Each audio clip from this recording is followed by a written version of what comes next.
coup, on s'appelle Massive Dub. On s'est rencontrés il y a quasiment 10-15 ans en fait, pour les plus anciens au conservatoire. C'est de là qu'est un peu parti le projet de faire du dub, et en tout cas du reggae, du dub, et y mêler du jazz.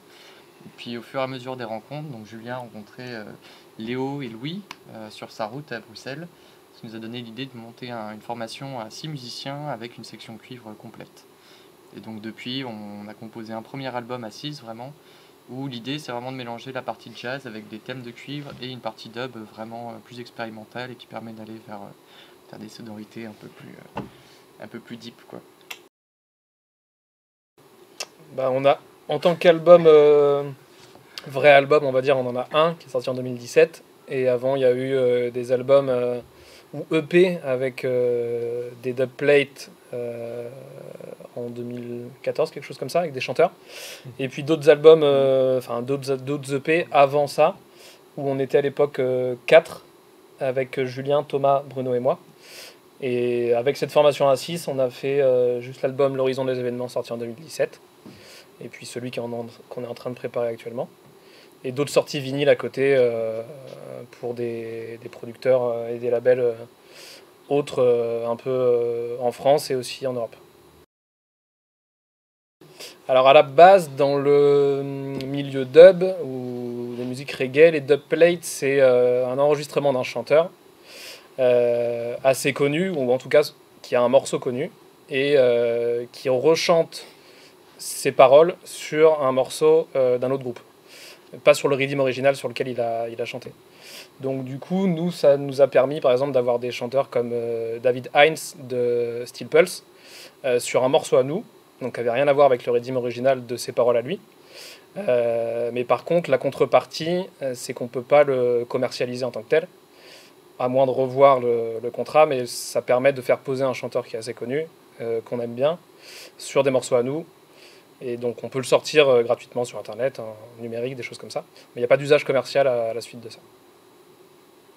Et donc à la base, pour finir, les dubplates étaient vraiment utilisés beaucoup avant par les sound systems pour avoir leur propre production, leur propre rhythm avec des chanteurs connus et pouvoir se clasher amicalement entre sound systems. Et c'était à celui qui aurait la meilleure dubplate, etc. À l'époque des clashs en sound system. Ah, c'est une question. Et en fait, souvent, on se fait des sessions un peu de départ, c'est-à-dire à 4-5, où on va commencer à poser un peu des briques. Et c'est beaucoup d'envoi de pistes par internet, de réécoute, etc., qui nous permettent finalement d'arranger, d'arriver à quelque chose. On se fait pas mal de Skype aussi en ce moment, ce qui nous permet quand même d'écouter, se dire ça on enlève, ça on garde. Et on essaye de se planifier quand même des sessions ensemble. Donc tous les 6 mois quand on peut. Enfin là en ce moment avec le Covid c'est un peu particulier. Mais voilà. L'idée c'est d'arriver à se réunir quand même quelques fois dans l'année pour faire des enregistrements, vraiment de la créa. Et après on poursuit finalement par internet et puis grâce à ces médias-là. C'est ça. On se donne des tâches selon les morceaux qu'on a commencé en session groupée. On se donne des tâches après réparties à chacun, où tout le monde peut bosser en même temps sur le même morceau. Et on essaye du coup là avec le Covid de le faire le plus possible en ligne et en direct avec les outils qu'on a maintenant. Mais oui, grosso modo, à chaque fois les compositions sont reprises chacun de leur côté et on avance en s'envoyant des pistes régulièrement. On échange, on échange à distance. On peut ajouter aussi que vu qu'on se voit pas beaucoup et au-delà de composer, on se parle beaucoup pour savoir où on va. Et ça aussi, individuellement, chacun de notre côté, ça nous envoie, mine de rien, vers une direction commune. Et du coup, on a peut-être moins besoin de se voir grâce aussi au fait qu'on se parle beaucoup hors musique pure, quoi. C'est sûr. On essaie d'être efficace là où on va, quoi.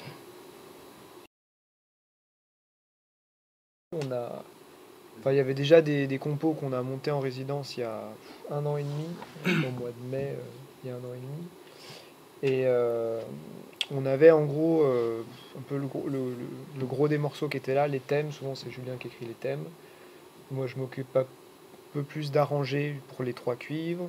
Eux ils s'occupent vraiment de la prod. Et l'idée c'était de venir ici avec ces compos là, mais parce que d'habitude quand on bosse en résidence, on est chez Bruno et on est tous assis sur un canapé sans les instruments et à vraiment composer avec l'ordinateur en écoutant, réécoutant. Ce qui fait que même sur le dernier album, quand on a voulu le jouer sur scène, il y avait un peu un décalage entre notre album qui est produit vraiment et qui n'est pas pensé comme quelque chose qui est joué. Du coup là, on avait déjà l'envie d'essayer d'enregistrer le prochain album en live, de pouvoir jouer au maximum nos compositions comme un groupe entre guillemets de musique instrumentale. Du coup, l'idée de venir là, c'était lié à ça aussi. On a une salle, on a de l'espace, et on a les morceaux qui, dans l'absolu, on aurait pu les terminer depuis très longtemps, sous le format qu'on avait déjà, mais on avait un peu cette nécessité de se dire, ok, on va aller jouer live et essayer de donner du coup cette couleur-là à nos morceaux. Puis on veut les expérimenter aussi. Il y a plein de choses à découvrir. Par exemple, là, comme on peut faire cette résidence, on a des synthés où on veut essayer des choses avec aussi. Ça, c'est nouveau dans le projet. Et puis, il y a toutes les parties solo où on veut vraiment se donner l'occasion de les faire comme si c'était du live. C'est pour ça que c'est super travailler avec les façades. C'est que du coup, on voit les longueurs, on se dit ça, il faut que ça soit double de longueur pour les solos. On remet du synthé. Donc là, les synthés, c'est vraiment nouveau aussi. Ouais, avant il y avait beaucoup de choses qui sortaient de l'ordinateur, il y avait les prods qui étaient faites. Là on va essayer au moins pour les phases de solo, les phases de thème ça va quand même rester très écrit. Et au moins les phases de solo justement, comme on peut tous les trois faire du clavier, essayer de faire plus nous-mêmes et moins via l'ordinateur. C'est ça. Comme ça on a la possibilité aussi d'allonger des phases. Comme en fait on est beaucoup à venir du jazz ou des musiques improvisées, c'est quelque chose qui nous manque un peu dans les musiques qui sont figées par un ordinateur, d'avoir une séquence qui défile et du coup on peut pas, si tu vois que le public est super chaud, tu as envie de continuer, d'aller au bout de ton improvisation. Jusqu'à présent on pouvait pas le faire. Et là on essaye de faire cette petite transition. C'est vrai qu'on s'en était rendu compte sur des morceaux en live à droite à gauche où il y a des moments où tout le monde je pense dans le groupe avait envie que ça continue sur telle boucle ou telle boucle. Et à l'instant T on n'avait pas les moyens de le faire. Parce qu'on n'avait pas réfléchi à ça avant, et là maintenant qu'on a cette envie-là de pouvoir le faire, autant pouvoir bosser là-dessus aussi, en plus des compos purs et durs. Donc j'avoue que c'est parfait pour pouvoir bosser ça.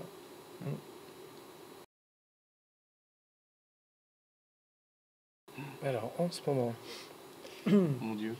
il y en a pas mal. Moi c'est le dernier album d'Action Bronson, que j'ai surkiffé. Non, tellement. Un disque. Un Blue Note. Ouais, en ce moment j'écoute, mais j'ai plus le nom du disque. Mais un disque de Art Blakey avec les Jazz Messenger, où il y a Dad Dare et Politely, mais je sais plus comment il s'appelait. Big quelque chose, ça va me revenir. Moi j'aime bien un album d'Americo Gazaway qui s'appelle Common Wonder, où en fait c'est vraiment un mash-up entre Stevie Wonder et le rappeur Common. Et c'est plutôt pas mal. Moi, je tournais en boucle des dizaines de milliers de fois Aaron Goldberg, Human Feel. Voilà. C'était un track d'un album. Ça voulait pas aller sur les autres tracks. C'était juste celle-là. Je dirais les 2 albums de Tyler, The Creator. J'ai beaucoup écouté là, récemment. Grosse inspi, là, Tyler, The Creator, pour l'album. Moi j'en ai pas trop, mais il y en a un, j'ai écouté, c'est mon réveil, c'est Neil Lefty joué par Con Daisy. J'adore. C'est Neil Lefty, c'est celui qui a fait le générique de Batman. Le vieux. Et c'est trop bien. C'est trop bien. Je te prends pour Batman le matin. Ouais, mais c'est pas Batman là, ça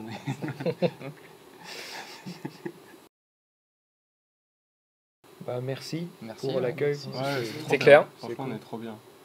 Ça fait plaisir. On va rester un peu sur scène, on va kiffer un peu. Ça va parvenir.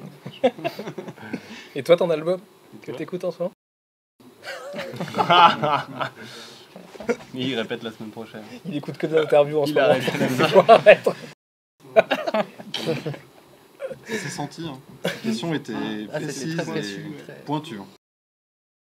Oh là Bah, 2027. Bonne question. On peut appeler Macron pour savoir non, on peut pas quand est-ce que ça réouvre. Faudrait qu'on appelle Roselyne. Ça part en Yuku. Yes. Ouais, va falloir ça part en Yuku Forum. Ça part en Yuku, lélé.